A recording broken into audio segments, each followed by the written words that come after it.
కీర్తన 22 శ్రమ నుండి రక్షణ ఒక ఉపదేశం. సహోదరా సహోదరీలారా, ఈ ఉదయకాలంలో కీర్తన 22లోని అద్భుతమైన సత్యాన్ని గురించి మనం ధ్యానిద్దాం. ఈ కీర్తన దావీదు మహారాజు హృదయం నుండి వెలువడింది. జీవితంలో ఎంతో శ్రమను అనుభవించిన దావీదు తన కష్టాలలో పూర్తిగా కృంగిపోయినప్పుడు ఈ పాటను రచించాడు. అతను అనుభవించిన బాధ ఎంత గొప్పదంటే, నేను మనిషినేనా అని అనుకున్నాడు. ఒక పురుగు కంటే హీనంగా తనను తాను భావించాడు. తన శత్రువులు చుట్టుముట్టి ఒక వేట జంతువును చూస్తున్నట్టుగా తమ చూపులతోనే అతన్ని భయపెట్టారు. చేతులు కాళ్ళు పొడవబడినట్లు, తన వస్త్రాలు పంచుకోబడినట్లు అతను భావించాడు. ఈ మాటలు దావీదు తన జీవితంలో అనుభవించిన శ్రమను మించి ముందురాబోయే ఒక గొప్ప సత్యాన్ని తెలియజేస్తున్నాయి.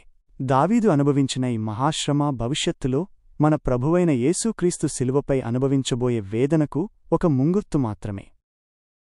దావీదు, నా దేవా నా దేవా నన్ను ఎందుకు విడిచిపెట్టావు అని అన్నప్పుడు అది దావీదు వేదనను మాత్రమే కాకుండా శిలువపై యేసు ప్రభువు మత్తయి సువార్తలో పలికిన అదే మాటను కూడా మనకు గుర్తుచేస్తుంది. క్రీస్తు శిష్యులు కూడా క్రీస్తు శ్రమలలో పాలిభాగస్థులవడం అవసరం అని కొలొస్సెయులకు వ్రాసిన పత్రికలో బైబిలు చెబుతుంది. ఈ కీర్తనలో ఒక గొప్ప నిరీక్షణ ఉంది. దావీదు నిస్సహాయంగా ఉన్నప్పటికీ అతడు దేవునిపై తన విశ్వాసాన్ని కోల్పోలేదు. చిన్నపిల్లవాడు తల్లిపై ఆధారపడినట్లుగా తాను పూర్తిగా దేవునిపైనే ఆధారపడ్డాడు. నేను నా తల్లి గర్భంలో ఉన్నప్పటినుండి నువ్వే నా దేవుడివి అని దావీదు అంటాడు. ఇది మనకు ఒక సత్యం బోధిస్తుంది. మన జీవితంలో ఎంత కష్టమైన పరిస్థితి వచ్చినా దేవుడు మనల్ని చిన్ననాటి నుండి కాపాడినవాడు. ఆయన ఇప్పుడు కూడా మనల్ని విడిచిపెట్టడు. దావీదు తన శ్రమల నుండి దేవుని రక్షణ పొందుకున్న తరువాత అతను ఆనందంతో నిండిపోయాడు. ఆయన దేవుణ్ణి స్తుతించి, నేను నిన్ను స్తుతిస్తున్నాను అన్నాడు. అంతేకాదు, దేవుని రక్షణను చూసిన దావీదు దేవుని ముందు మోకరించి ఆరాధించమని ప్రజలందర్నీ పిలుస్తున్నాడు. తన జీవితంలో దేవుడు చేసిన అద్భుతాన్ని తరతరాలకు చాటి చెప్పాలని కోరుకున్నాడు. ఈ కీర్తనలోని సత్యాలు ఈనాటి మన జీవితాలకు కూడా వర్తిస్తాయి.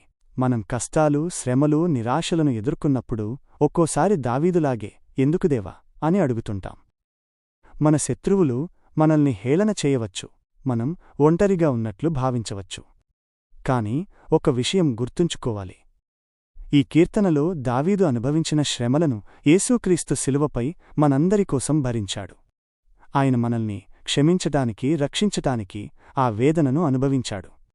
ఆయన చేతులు కాళ్ళు పొడవబడతాయని, ఆయన వస్త్రాలు పంచుకోబడతాయని యోహాను సువార్తలో వివరించబడింది. ఆయన శ్రమలలో భయంతో ఎలుగెత్తి దేవుణ్ణి వేడుకున్నాడు అని హెబ్రీయులకు వ్రాసిన పత్రికలో చెప్పబడింది. కాబట్టి మన కష్టాలలో కృంగిపోకుండా దావీదులాగే దేవునిపై నమ్మకముంచుదాం. మనల్ని విడిచిపెట్టని, ఎల్లప్పుడూ మనకు తోడుండే దేవుడు ఉన్నాడని విశ్వసిద్దాం. మనం దేవునిపై ఆధారపడితే ఆయన మనకు రక్షణనిస్తాడు. అప్పుడు మన జీవితంలో కలిగిన గొప్ప విడుదలకు దేవుణ్ణి స్తుతించటానికి మనం కూడా దావీదులాగే ఇతరులను ఆహ్వానిస్తాం. మన తరాలకు దేవుని ప్రేమను, రక్షణను చాటి చెబుదాం.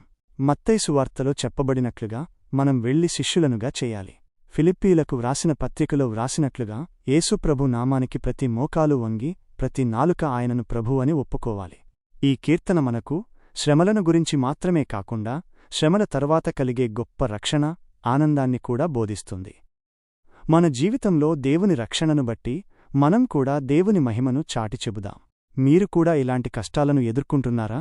మీ జీవితంలో దేవుని అద్భుతమైన రక్షణను ఎలా అనుభవించగలుగుతున్నారో పంచుకుంటారా?